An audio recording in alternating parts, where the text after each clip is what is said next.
4 वेद, 18 पुराण, 6 शास्त्र, सभी हमारे जीवन में हमें क्या करना क्या नहीं करना उसकी तरफ ही संकेत करते हैं। परंतु राम कथा, श्री रामचरितमानस तो जीवन का संविधान है। हमें जीवन से, जन्म से लेकर मृत्यु तक हमारा कर्तव्य क्या है, उसका बोध श्री रामचरितमानस के माध्यम से होता है। किसी भी रूप में, किसी भी भूमिका में आप हैं, बालक से लेके पालक तक, हमारा बचपन कैसा हो वो भी रामचरितमानस सिखाएगा। बचपन का संस्कार कैसा हो तो प्रातः काल उठ के रघुनाथा माता पिता गुरुना में माता ही टाटा बाय बाय हाय हाय नहीं, माता पिता को प्रणाम करना, माता पिता का सम्मान करना, ये बचपन। नौजवान अवस्था कैसी हो, जब माता पिता के आदेश का पालन करना होता है। तो भगवान श्री राम के लिए श्री दशरथ जी को कहना नहीं पड़ा कि आपको वनवास दिया है। महाराज को अचेत अवस्था देकर दशरथ जी को देकर के भगवान ने पूछा, मोहि कहूँ मात तात दुख कारण, करहूँ जतन जो हो ही निवारण। मेरा पिता दुखी कहाँ क्यों है मुझे बता, मैं पुत्र हूँ, मैं वही करूँगा। मतलब नौजवान संतान का, नौजवान पुत्र का कर्तव्य है उसके माँ बाप को कभी सपने में भी कोई कष्ट न हो, ये नौजवान का कर्तव्य है।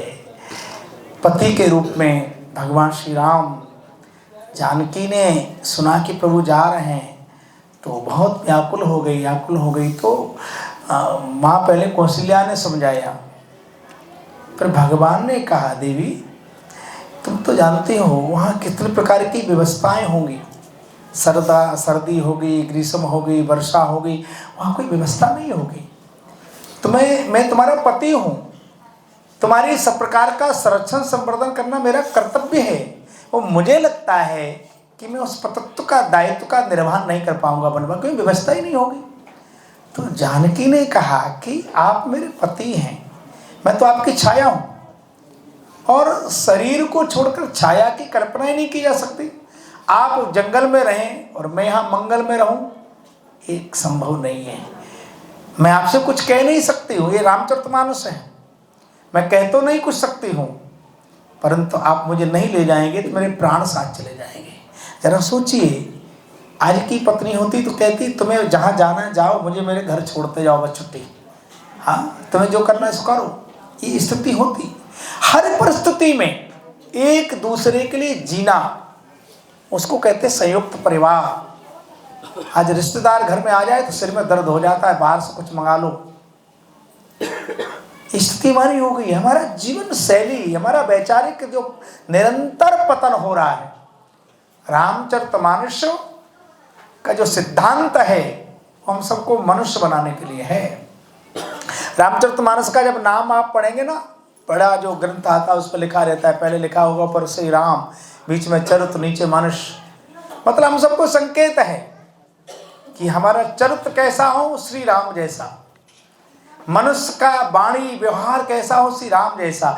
इसलिए आज भी कल्पना लोग करते हैं, पुत्र हो श्री राम जैसा, मित्र हो श्री राम जैसा, पति हो श्री राम जैसा। यही नहीं, रावण जैसा व्यक्ति जब उसको बहुत परेशान हो गया तो कुंभकर्ण ने कहा, तुम दूसरों को दुख देने वाला आदमी, दूसरे को रुलाने वाला आदमी आज उदास है, क्या कारण है? लंका पे किसी का आधिपत्य हो गया? कहा नहीं। तुम्हारे धन का हरण हो गया? नहीं। तुम्हें किसी ने पराजित कर दिया? नहीं। फिर हुआ क्या? तो उसने कहा मैं सीता का हरण कर लिया। कुंभकर्ण का इसमें कोई सी नई बात है, तुम्हारा तो काम ही है, तुम वर्ण नहीं कर सकते, हरण करने का काम ही है तुम्हारा, फिर दुखी क्यों हो?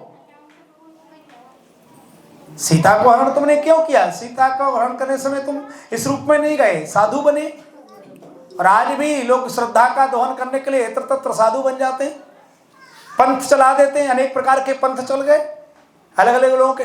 देखिए मैं आपको निवेदन करता हूं, जीवन में सदगुरु जरूरी है, संत का आश्रय जरूरी है, पर वो संत हो, संत उसे कह दो परंपरा से जुड़ा है, अखाड़े द्वारे से जुड़ा है, जिसकी गुरु परंपरा है। जिसकी कोई परंपरा नहीं है, स्वयं भी लोग बहुत घूम रहे हैं जिनका अपना कोई आधार नहीं, कोई परंपरा नहीं। तो कहा तुम साधु बन के लिए आए तो ऐसा करो, सीता तुम्हारी तरफ देखती नहीं, बोले नहीं तो राम बन जाओ। देखिए कितना दिव्य पवित्र चरित्र है। तो उसने कहा मैं जब राम बनता हूं तो मुझे इस जगत की जितनी माताएं हैं सब अपनी माँ और बहन लगती है। रावण नकली राम बनता है तो उसको पूरे जगत की माताएं बहनें अपनी बेटी अपनी माँ जैसी लगती है। कितना पवित्र दिव्य चरित्र है। ऐसे दिव्य पवित्र चरित्र का रसोस्वादन व्यास जी के मुखादिन से आपने किया है। आज भी जितना उस समय राम जी का चरित्र दिव्य पवित्र था, आवश्यकता उससे ज्यादा आज आवश्यक है कि भगवान श्री राम के दिव्य चरित्र को हम सब आत्मसात करें, तो निसंदेह हमारे जीवन की दैन्यता और दानवता समाप्त होगी और हम दिव्यता को प्राप्त हो पाएंगे। जय श्री राम।